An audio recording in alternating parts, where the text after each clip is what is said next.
is going on, everyone? It is time for another episode of Cinema Crusaders. That's right, it's Friday in the afternoon here in California. It is early evening out there on the East Coast, but wherever you are, you know what time it is. So, we are doing science fiction this summer. Last week, we did The Day That Earth Stood Still from 1951.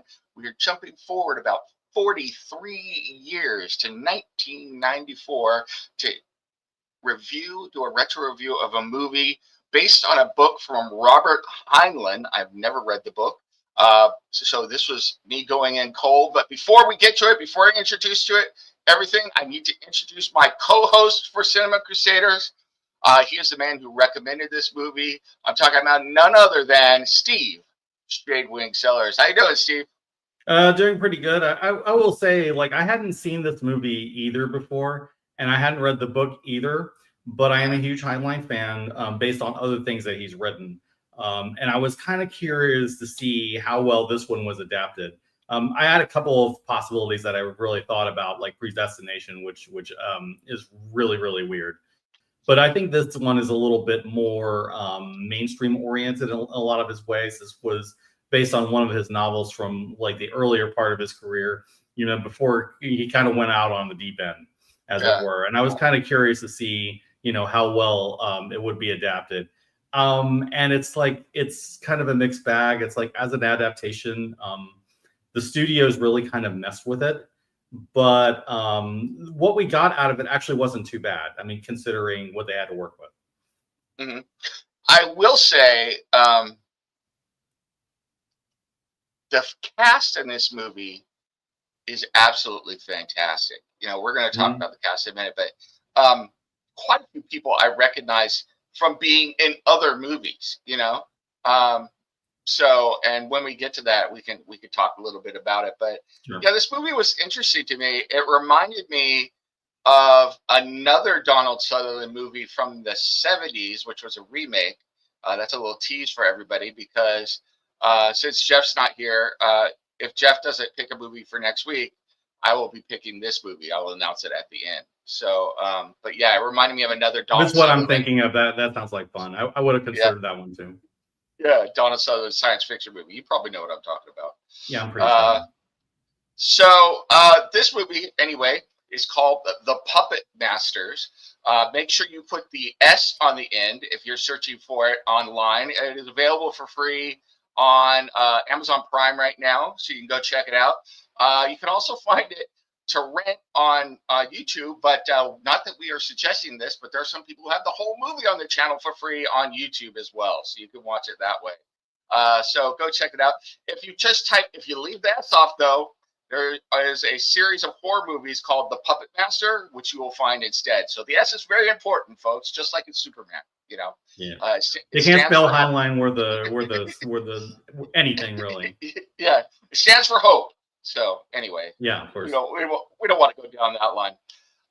So this movie, well, you know what? Before I give the summary, I'm going to kind of give the summary and talk to you about it at the same time, though. So I thought that this movie followed a fairly, I'm not going to say basic, but a premise of science fiction of the parasitic alien coming down and taking over the small town type thing. So you think that's fair to say? First off? Yeah. I mean, and you start to see like references, I mean, not direct ones, but, more kind of like the flavor of what you see with stuff like Alien later. But I think that's more like, later writers and directors kind of putting their spin into that. But yes, that's not unfair to say. Well, I will also say that this is 1994. So this is after Alien and Aliens and stuff, and you see a lot of the influence. I'd be curious to read the book to see if like the alien eggs in the book are what we saw on screen, or if they like took that from Alien and ran with it type thing. So yeah, I'm not sure. Worth checking into. Yeah. So brief summary then. Something enters our atmosphere and crash lands in an Iowa town. And things start to go strange. And there is this, how can I explain it? Best way I can explain it is in DC terms. It's like a Department of Extra was it X-Normal Operations? What's the one Mr. Bones Yeah, ran? that's the DEO. Yeah. Yeah, it's like the DEO in DC, but they have this, in the real world, and Donald Sutherland is the head of this department, and his son ends up working for him, and he is like a security guy. So they go to this Iowa town, and they're checking this out, and they come to find out it's this is really funny. The way that they first identify that some of the people are taken over by aliens is their lack of their unbelievable willpower and not looking at cleavage. That ran true to me. I was like, if someone is no, they don't have to fight it. To, when the low cut blouse is open, alien. Just take it to the bank. So. I think the way they were trying to do it was there. I think in the book there was more of an explanation that that the aliens really didn't have like a biological connection, Right. to human sexuality at that time. And so like they didn't react to her, or they would have reacted to her like they would have reacted to anybody else. Yeah. I just thought it was a very funny part of the movie, because at one point it was executed badly. I will agree. Because at one point she actually like opens the blouse and like does the bend over, type thing, lean over the desk. So I thought that was I got a chuckle out of that. So anyway, but things go to crazy from there. They have to be out of this town because the whole town is infected basically, and some boy goes through a windshield, which was pretty crazy scene, and they eventually get out and they bring one live back with them to DC to study, and little do they know that one of their number, Richard Belzer, believe it or not, I was surprised he was in this movie, was infected. I think his name was Jarvis in the movie. Yes, Mr. Jarvis, and that gets out and it starts getting through this DEO organization, and they make a play for the president. There's a whole bunch of stuff. They end up taking my old Army unit, the 1st Infantry Division out of Fort Riley, and I was in Fort Riley in 1994, so I guess I was taken over by the aliens. So I had that connection to the movie because I was in the 1st Infantry Division in Fort Riley. So I was like, oh, well, that's good to know. So there was all this stuff going on, and eventually they're able to figure some stuff out.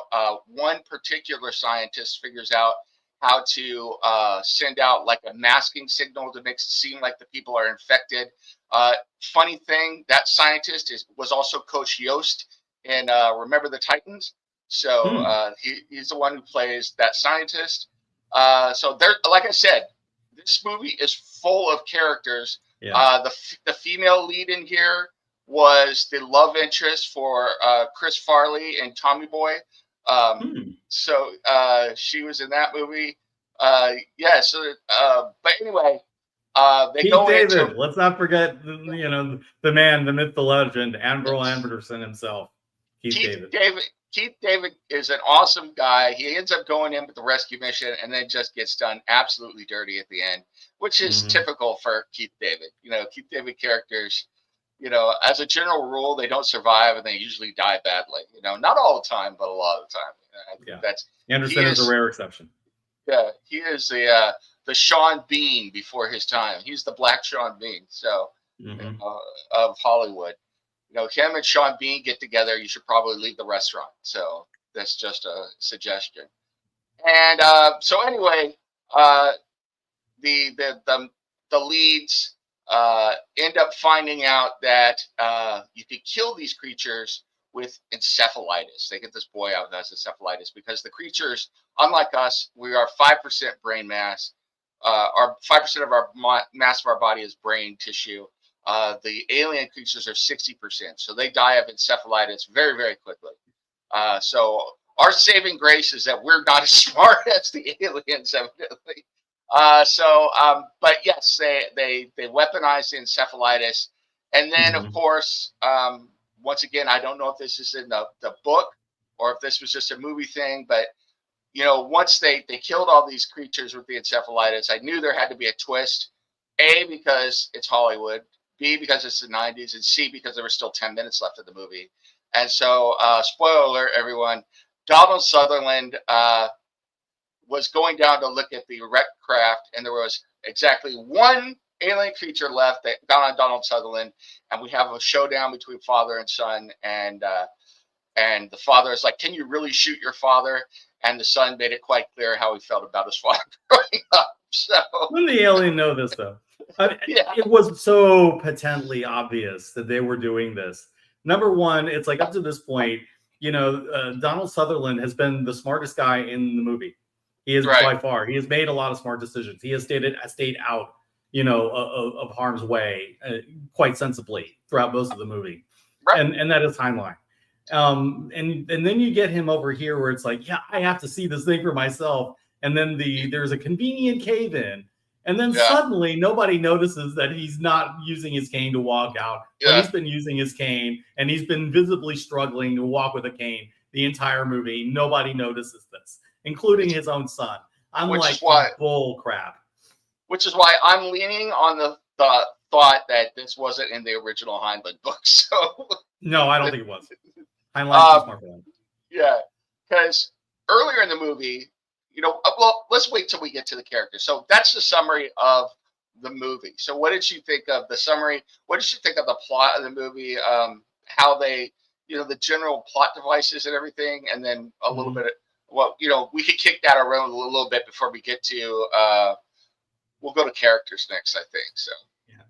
Well, I mean, we're talking about much as what we discussed with The Day the Earth Stood Still. We're talking about a story that goes back to the 50s, Yeah. or thereabouts. So Right. we're not expecting like a reinvention of the wheel. Right. What I've been looking for is like, okay, did they take, the essence of the book and translate it reasonably well for, 40 years later? Did they do that? Kind of, at least for a good chunk of the movie, it felt like they were doing that. And I will say, as an aside, one of the funniest things that I had noticed in the beginning was who the writers were. There's a point where Donald Sutherland makes a reference to the Pirates of the Caribbean, the ride. The writers of the movie were the same people who wrote Pirates of the Caribbean. And this was 10 years before that. And it was just like, oh my God. They were auditioning for Disney even then. Yeah, back then. They must have really loved the ride. I don't know. The thing that gets me about this movie, and it kind of gets me about science fiction as we've been doing science fiction, is like there really seems to be this split that happened. I don't know when, but at some point there are these two divergent when it comes to like alien movies with aliens in them. Either the aliens are utopian figures who are better than us in every way, and we're the enemy. We're like the animals, and they have to save us from ourselves. Or the aliens are like the xenomorphs or predators, or the puppet masters. Actually was in the middle. There was a bit of both. Yeah, that's true. This is true. Yeah, and I had a feeling like I knew what the twist was with the alien. When it was saying, yeah, there's only one alien. And Donald Sutherland was not believing it. Like, there got to be more. Where are they? Where are you hiding them? And it's just like one. And I'm like, it's because it's a hive mind. There's only one creature. These are all extensions of the same consciousness. I mean, it's so obvious. And then they flat out tell you later in the end that's what it is. So do you think that this was a one of those stories where they want to merge with us as one? They don't understand that we're individual people. I don't remember. I know that there's like a superhero, a comic book story where they kill people. Oh, it's Ender's Game. When they met the enemy there, and they thought that killing someone was like killing a skin cell or something. It was like, they didn't understand. They probably did think of that. They probably did think that. And I will also say, like, if I remember correctly, I think, and given the time period, I really would not be surprised if Heinlein had intended them to be a metaphor for communism, because this is basically a collective creature, much like the Borg is a collective creature, and use very much the same kind of symbology. So I suspect that's probably exactly what they were doing. Yeah, we're bringing peace, and unity of thought in only one way of looking at the world, but it's at the cost of your individuality, your heart, your soul, and everything that makes you human. Well, then it goes back to I think something we were talking about on another podcast. I've been doing so much stuff lately, I can't even remember. Yeah. I think it might have Also, been keep in mind Howard Heinlein's a libertarian. yeah.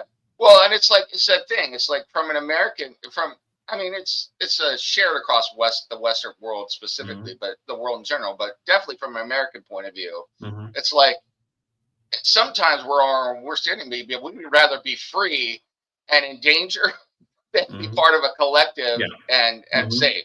So yeah, I think you definitely can see some of that. And honestly, as we're talking about right now, just the idea of being plugged into a hive mind creeps me the F out. So it's like as it should. And I think it creeped Heinlein the F out as well.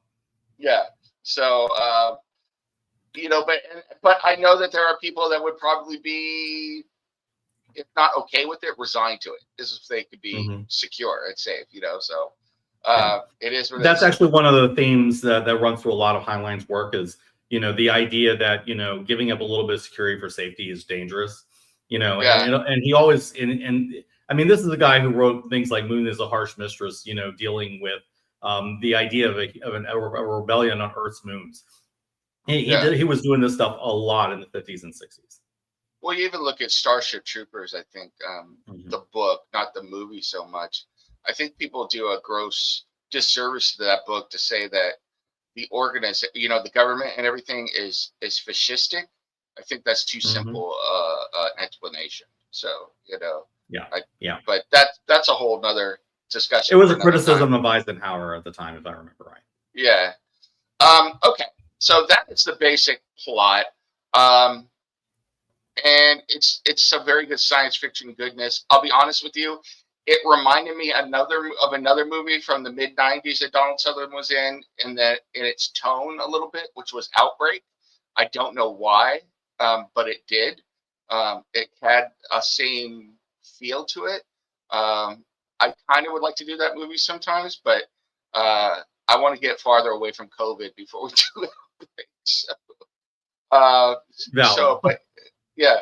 All right, so let's get into the characters because there's a few that I want to get into that we'll talk about specifically, and then you can bring up any other ones you want. So let's start with, one of I think the most compelling character in the movie, in my opinion, and it's Donald Sutherland's character. And I gotta look up what the name of.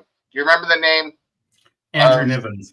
Yes, but Andrew I think Nivens. That was an invention. I would think that was the invention of the movie. Okay. What did you think of Donald Sutherland's performance and his character in this movie? I think the old man is one of the best characters in the movie. And a lot of it is because of Donald Sutherland and the way that he played that character. Like, he's at this point, he's a veteran actor and he's bringing a lot of gravitas into the role. And what's really kind of interesting is this is around the same time he did JFK and had that memorable, short appearance where, he's basically, telling Kevin Costner everything that's going on within the space of a few minutes. And so it's a very contrasting character where you have him playing this very, rather than this being, playing this defector, trying to whistleblow everything. This is a guy who is trying to maintain control over everything because he believes he's right. And because also this is somebody who has a deep seated need of controlling everything because he loses everything and everyone he cares about. Yeah. And the cost of that. I agree that I thought the old man was a wonderful character. I think he's kind of an archetype in these kinds of movies and in comic books too, if I'm being honest, is that, you always have an Amanda Waller type who will do the bad things for the right reason, I'm thinking Cecil Stedman from Invincible. Yeah. But what's more interesting to me is, and I think it would be fun sometime to do a Donald Sutherland retrospect, because my earliest memories of Donald Sutherland are MASH from 1971 and Oddball, where he played Hawkeye, and then he played Oddball at Kelly's Heroes, and then later on he plays the professor in Animal House, So he was those positive waves, man. So, and he's smoking dope and the whole thing, it was just this very oftentimes played goofball characters, comedic characters. They were always well done, but it's like him and Elliot Gould as Hawkeye and Trapper John and MASH are, iconic as Yeah. well. So, but he did the same thing that Tom Hanks did, or Robin Williams. He turns out to be an incredible dramatic actor, and he transitioned into playing a lot of these roles. Look at stuff that he's done. I mean, he played President Snow in the Hunger Games series. Yep. So all of these borderline horrible people, but very serious people. So yeah. I will say though, I think one of the reasons that Donald Sutherland probably took this role, even if it was kind of silly, by his standards, I think he connected to the fatherhood angle of this role. I mean, because we all know like who his son is. He's Kiefer Sutherland, right? So this is somebody who really definitely understands like fatherhoods and difficult father-son relationships. And I think he brought that into his relationship with Sam in this movie. I mean, when he goes and meets with him in the hospital, I mean, you can definitely see that, yeah, he's got an agenda, but deep down he cares about his son. Like he wants his son to come out of it. Okay. When he was interrogating the alien that was attached to his son, it's like you could see him going through the acting of putting his emotions aside in order to get that's kind of what you were talking about. It is what you're talking about. So, yeah, I mean, it's just amazing. I look back at Donald Sutherland's career. Another one we actually reviewed on the show. He plays, I can't remember the name, but he plays the pickpocket in the Great Train Robbery. Yep. So, another great character. So, bad English accent, but great character. Yeah, given his recent passing, I think it's been worth revisiting this guy, because Donald Sutherland has been an amazing actor for many decades in many different roles. As you said, this is somebody who started off doing very comedic roles, and it really is a pattern that a lot of the great serious actors often started off in comedic roles, and Sutherland definitely had that made that transition as well. Yeah, I mean, I think you could even go back to Cary Grant started in more tongue-in-cheek type Yeah, he was stuff. vaudeville, literally vaudeville. Yeah. So Bob Hope really never went into serious stuff, but I'm sure we could find a lot of other examples of comedic actors who did very serious stuff. I think, if I'm not mistaken, Charlie Chaplin did some fairly dramatic stuff at some point, or at least directed some stuff like that. So, all right. So that was Donald Sutherland's character. Let's talk about the guy who plays opposite him, and I think is really the second most important character, Eric Tall as Sam Nivens. So I don't remember this guy from much, and I'm kind of surprised by that because I thought he was pretty good. What did you think? He was perfectly fine. I think the thing is that the main character, the Sam character, is very much a Heinlein hero. There are certain traits that Heinlein heroes tend to have, and I feel like Sam is definitely one of those. And I think because of that, this guy, who, I mean, is in many ways has been absolutely forgettable to me, is just perfect, because you need somebody forgettable to do like an archetypal Heinlein hero like this. And I don't say this like, to knock him or to say that he did a bad job or anything like that. I think he did perfectly fine. It's just that there's a certain way that Heinlein writes, and you need the kind of personality that can kind of inhabit that. I think Eric Stahl did that perfectly well. The competence of the character, somebody who is very much an action hero, but is still kind of a bit wet behind the ears in many ways and has things to learn. You get a little bit of that, and his relationship with the main heroine, which echoes a lot of Heinlein romances through various of his novels. I will say that a lot of this movie, the runtime of the movie is, without the credits, is about an hour and 40 minutes. A lot of it felt rushed. It felt like a lot of it was left on the cutting room floor. It seemed like there was a lot of detail on various things that could have been brought into the movie. It was. And so that's unfortunate to me, because Like, I wanted to know a little bit more about this romance, or figure out a little bit more about what's going on. I wanted to know a lot more about what the alien plot was, what they were trying to do. I wanted to know more about the dynamics between father and son. So there was a lot of that going on. And I think if they had let the movie breathe a little bit and gone to a couple hours, like 2 hours, 5 minutes, I think we probably would have been better. So there was a lot of executive meddling in this movie from the executives that made the movie. Like they originally the writers wanted a faithful adaptation of Heinlein's book, including putting it in the futuristic setting it was supposed to be, and then they modernized it or put it in modern day because budget cuts and things like this. So there were a lot. I think a lot of what they wanted got cut out of the movie by the execs basically hacking and slashing it. And that unfortunately shows. There are still moments of Heinlein in it, I think. Particularly like the last lines where you can, whenever like Heinlein talks about like male female relationships, it definitely has a voice that is its own, and those are the parts that are Heinlein to me. Now, there are a variety of supporting characters. I mean, there's like a cast of not thousands, but there's quite a few supporting characters. I'm going to name two, and then you can name whichever ones or any ones that you want. But please feel free to talk about the ones I'm about to name that stood out for me. One was, and I'm not going to take the obvious one, but one was Julie Warner, who played the female love interest, but she's also an accomplished scientist. Mary Sefton. Mary Sefton. She's a large part of the plot. I think she's a good actor. I was a little surprised because I think Tommy Boy came out around this time, and I immediately recognized her as the female actress from Tommy Boy. And I started looking at her biography or the movie, the movies that she's done, or videography, I guess. Filmography. She's been in quite a few things, and she's one of those actors who seems to be a chameleon. She seems to be able to blend into the role, whatever you need her to be, which isn't a bad thing. So, no.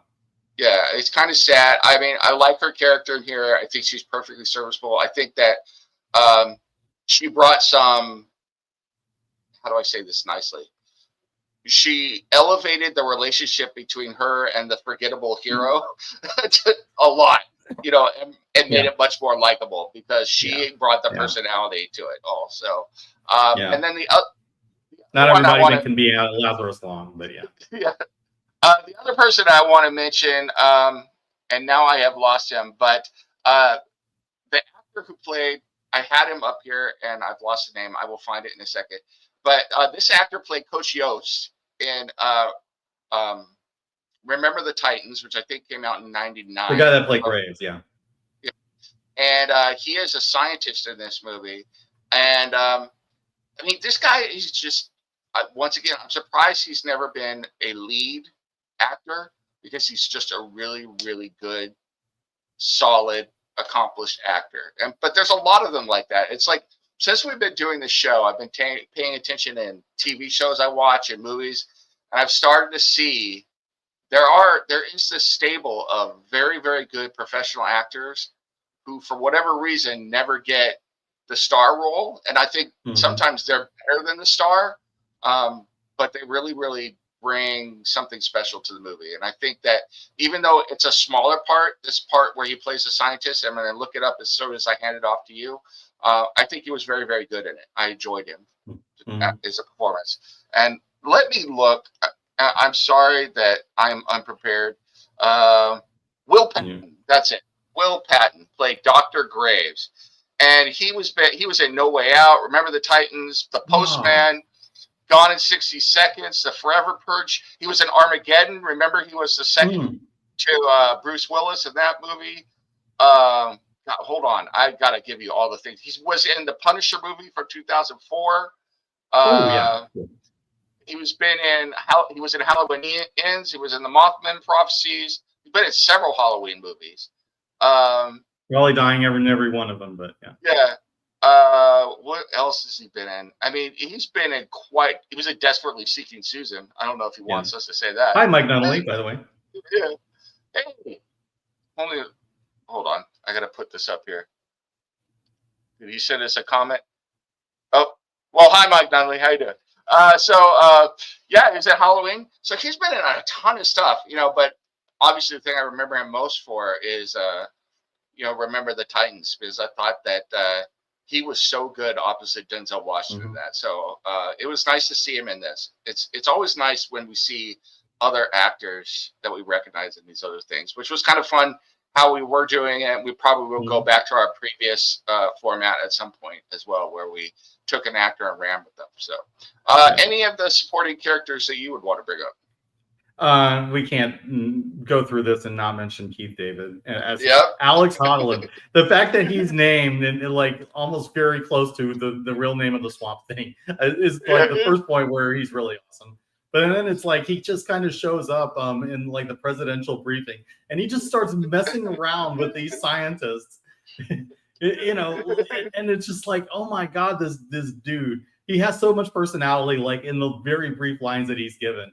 And then he becomes like just this total badass, going on this mission alone with Sam. Like Sam goes with nobody, but he brings along Keith David because Keith David is just that damn cool. So and for the most part, he's just there like killing aliens left and right. But unfortunately, like you said, he is done a little bit dirty towards the end, because but he gets an awesome badass death scene or quote unquote, before he's taken by the aliens. So I would say at least you get that, and that's fine. And Keith David plays the alien possessed Holland really, really well as well. I mean, he's very, very creepy. He's very menacing. So he plays both of these roles really, really well. I mean, Keith David is just a treasure in everything that he's in. Ever since Mass Effect, I've loved this guy. Yeah. Now I got to ask you, what is your favorite Keith David? What are your favorite Keith David roles? I've got 3 off the top of my head. I'm curious if we overlap at all. So. Admiral Anderson, obviously, for Mass Effect. Black Panther. That he played T'Challa in the animated version of the Fantastic Four in like the 1990s. And he was just the Black Panther, by the way, that could actually defeat the FF by himself. He played that guy. So every time Keith David goes in, he's just absolutely kicking all kinds of ass. After that, I'm kind of struggling with a third. I did like him in Riddick. I forgot he was at Riddick. Yeah, I'm looking at what he's been in. We're gonna name him in a minute, but I'll give you my top 3 real quick. Oh yeah, and They Live. I mean, this guy's filled toe to toe with Roddy Piper and got into a bloody knockout drag out with him and did pretty damn well. You gotta respect that. All right. So since you said They Live, I'll go to The Thing. I know you and I both love John Carpenter, so he's great in that. Yep. He voiced Al Simmons in the Spawn cartoon. Yep. So he voiced Spawn. Good and he did the president in Rick and Morty, which is fantastic. Oh, that's interesting. But just to talk, he was also in Armageddon. And he was in Community, by the way. Yep. He plays a really cool character before he gets killed in The Quick and the Dead. I've got good and bad stuff to say about that movie. He was at Roadhouse. Let's see. He was in The Chronicles of Riddick. He was in Riddick or Pitch Black. What else was he in? Was he in the Spawn movies? He might have been in those too. He's just been. I think that was Michael J. White. Yeah, but he is just royalty. I mean, he is one of those guys who's absolutely. Oh, he's in Platoon too. Can't forget that. Mm-hmm. So I think he was also in Apocalypse Now for like maybe 5 minutes. Yeah. So the guy is a who's who of. I think he's a top tier elite who's who character actor. He just brings it every time.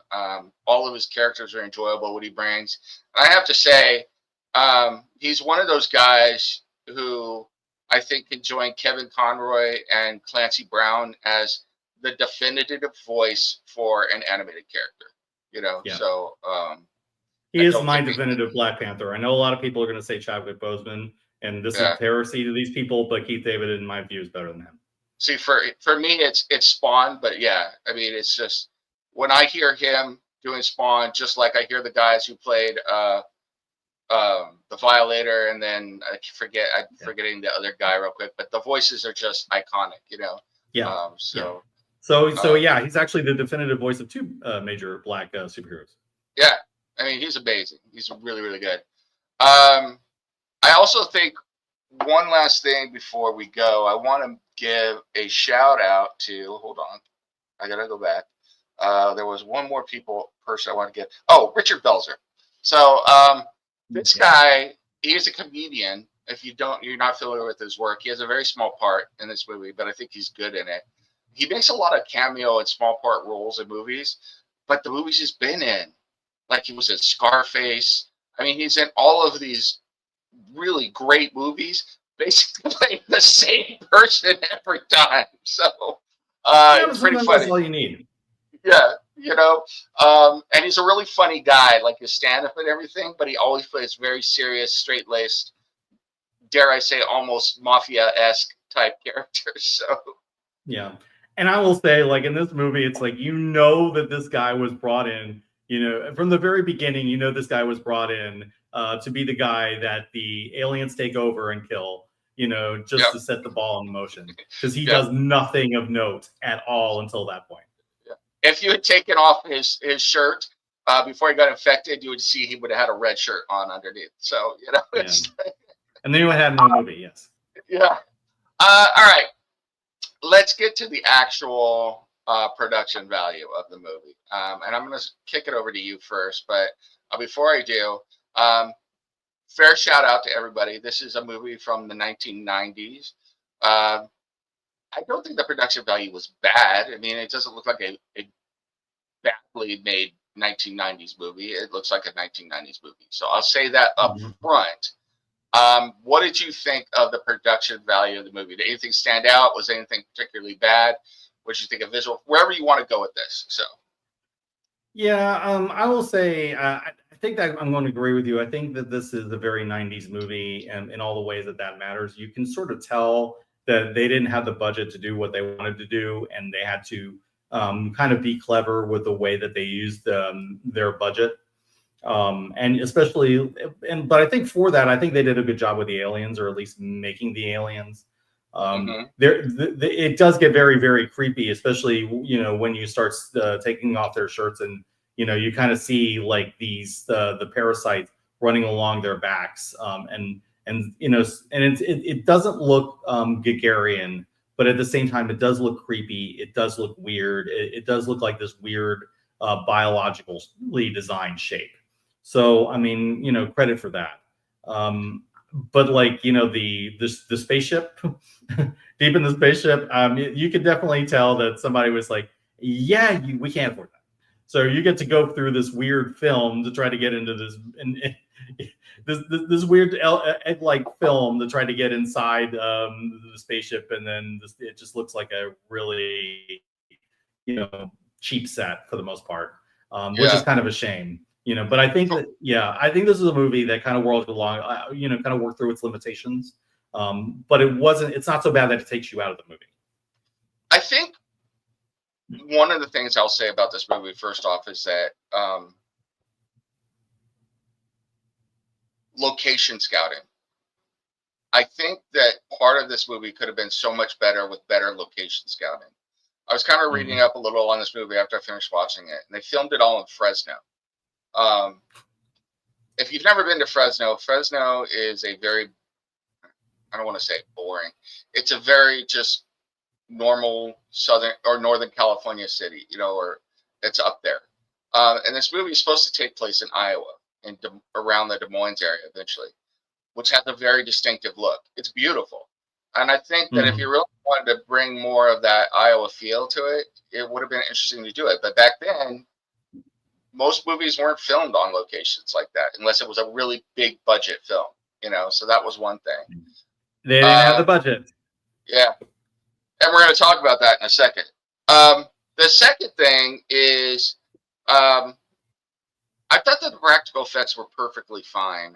In fact, I thought that the practical effects on the aliens and their eggs and everything was above average. I thought it was pretty Yeah. good.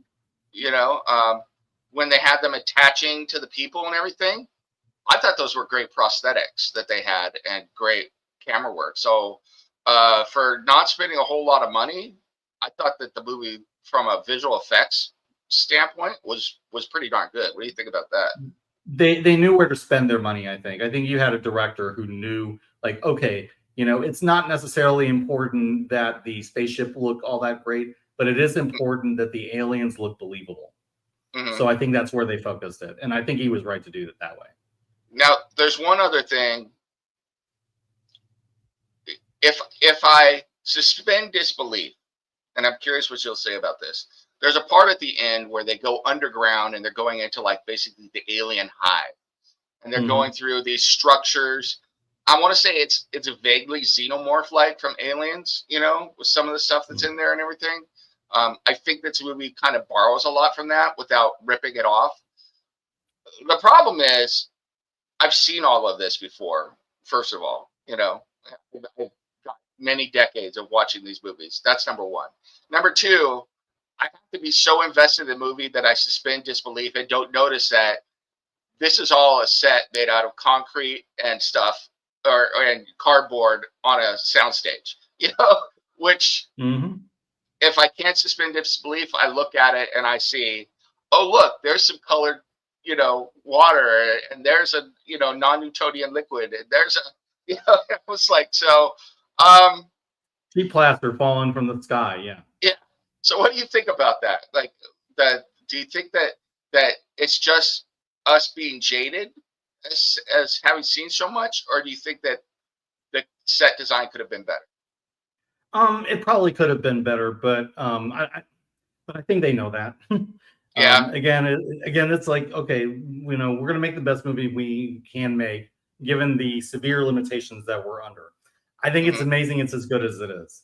Yeah. So, Plus, I I'm sure Donald Sutherland wasn't cheap.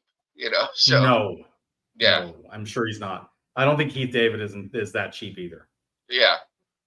And just so we're going to talk about this at the last segment, but the total budget for this film, I mean, it was $1994, yes, but it was $15 million.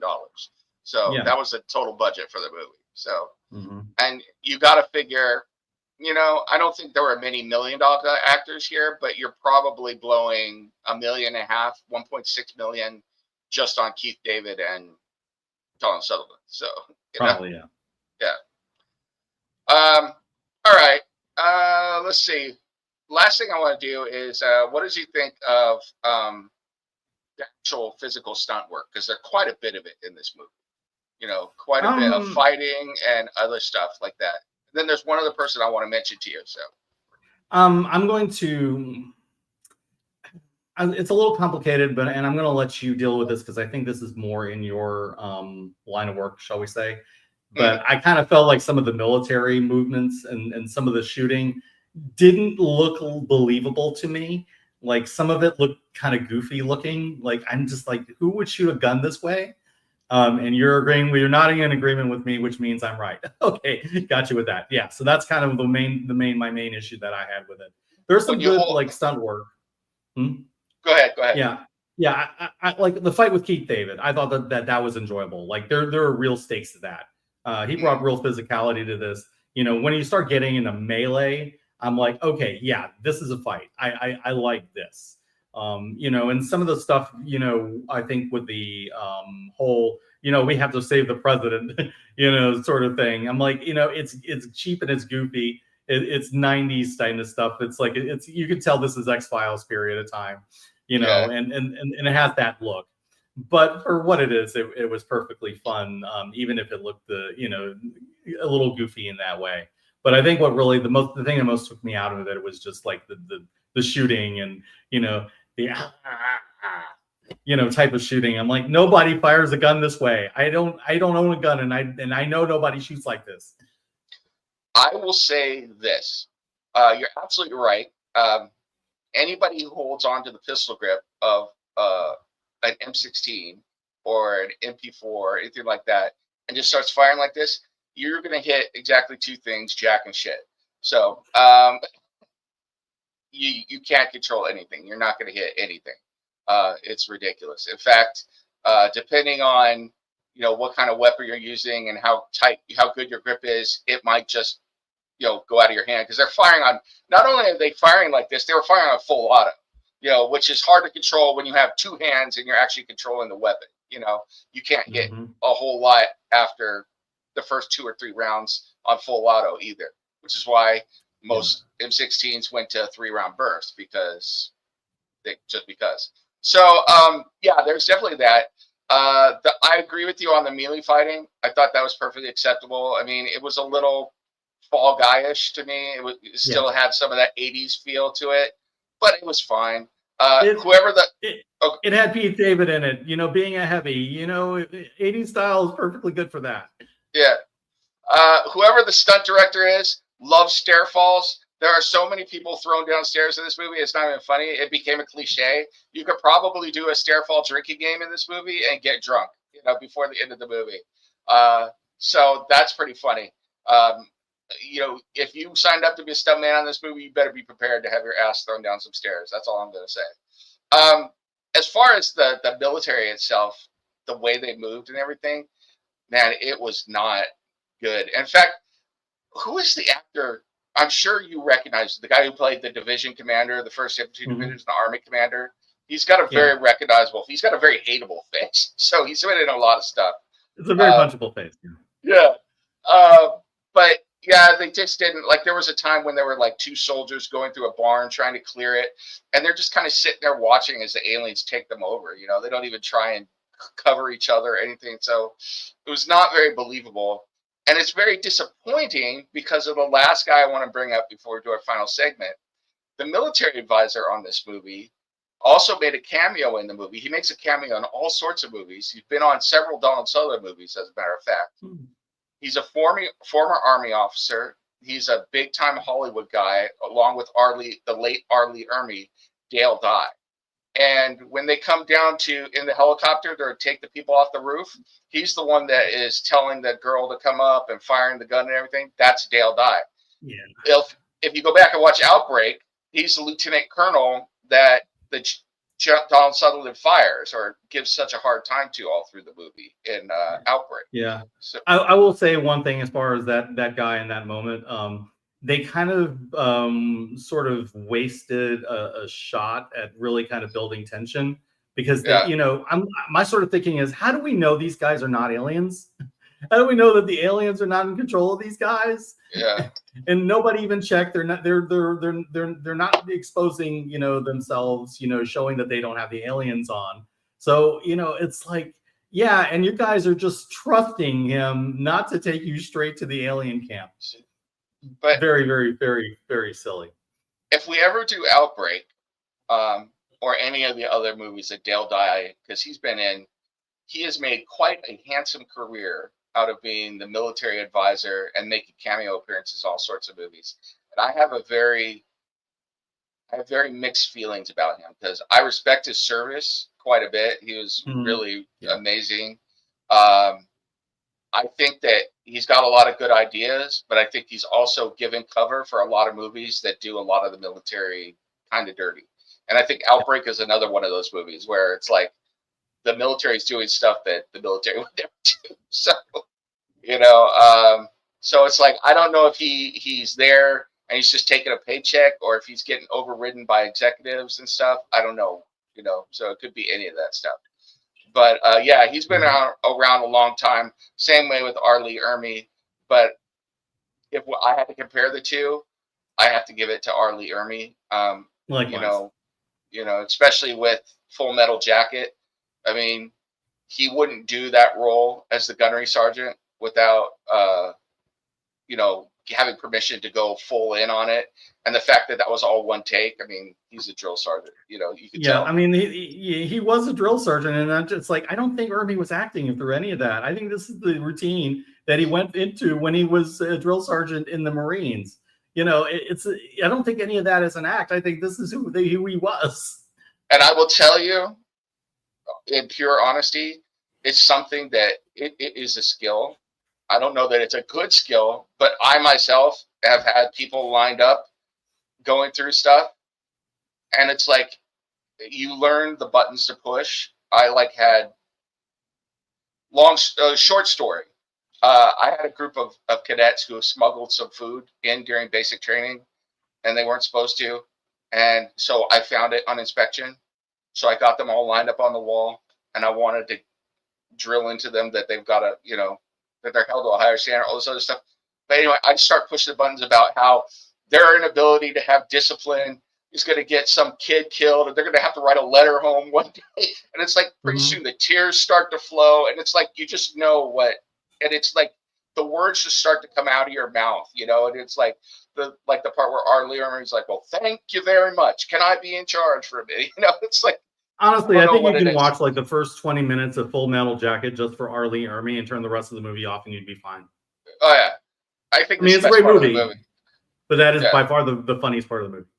And it's the best part of the movie. The whole part on Paris Island, I think, is the best part of the movie. The other part is okay, but yeah, it's just one of those things. But yeah, that's a little tangent. So the last thing I want to do, and this is more of a general movie thing, we're kind of going through this now. Right now we've got a lot of big movies out. We're back to summer blockbusters. So we had the F1 movie, then we had Jurassic Park, we had Mission Impossible, Superman, Fantastic Four. I think we got a horror movie debuting next week. We got some other stuff. So there's all these movies. So the reason I'm bringing that up is that even if you have a really great movie,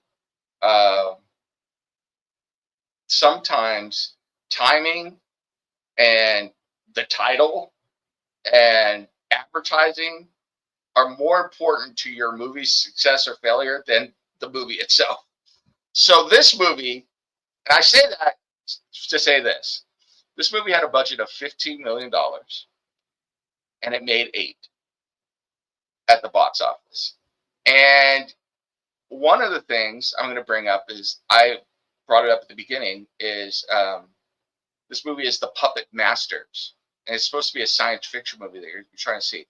At the same time this movie was out, The Puppet Master 5 was released in studio at the same exact time, the horror movie, the 5th installment of a not good horror franchise.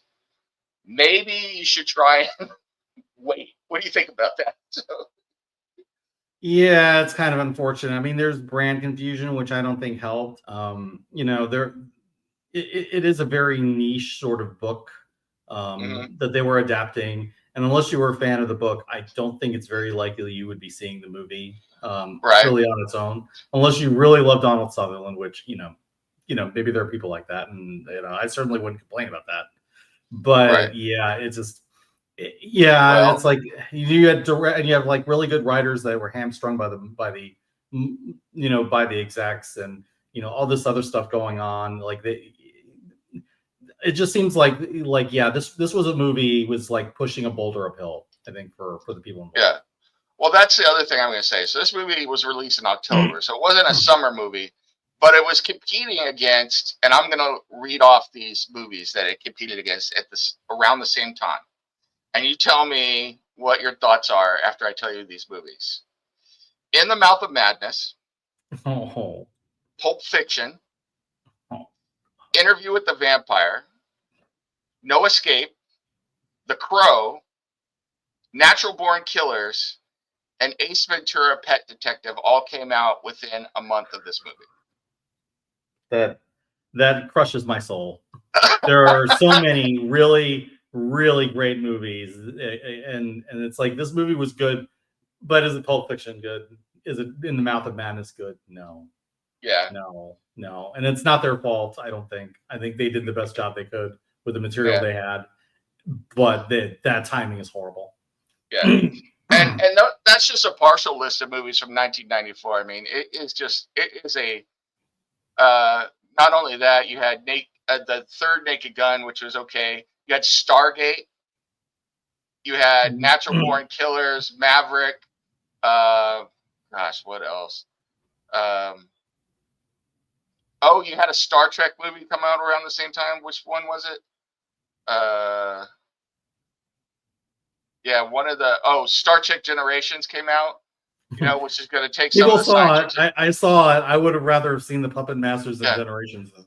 And I forgot this one. This was a later release, but Shawshank Redemption came out as well, which means Forrest Gump was out in the summer. So, yeah. This movie got screwed on every level. And there's, like you said, there's nothing you could do about it. Sometimes No, it's nothing just at a all. timing thing. So it's like, I will mention right now we have Superman and Fantastic Four out.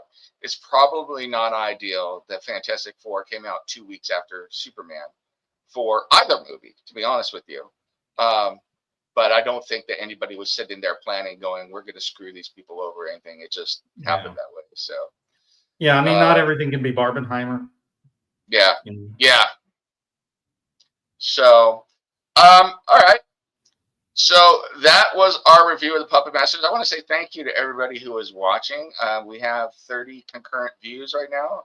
I hope that most of you aren't bots. So, but if you're a bot, hey bot, how you doing?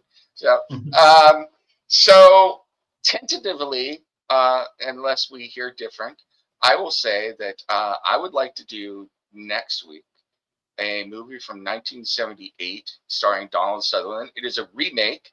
It is a movie I have been meaning to see since I read the Mad Magazine satirization of it, and I've never seen it. I know basically what it's about, but I've never seen it.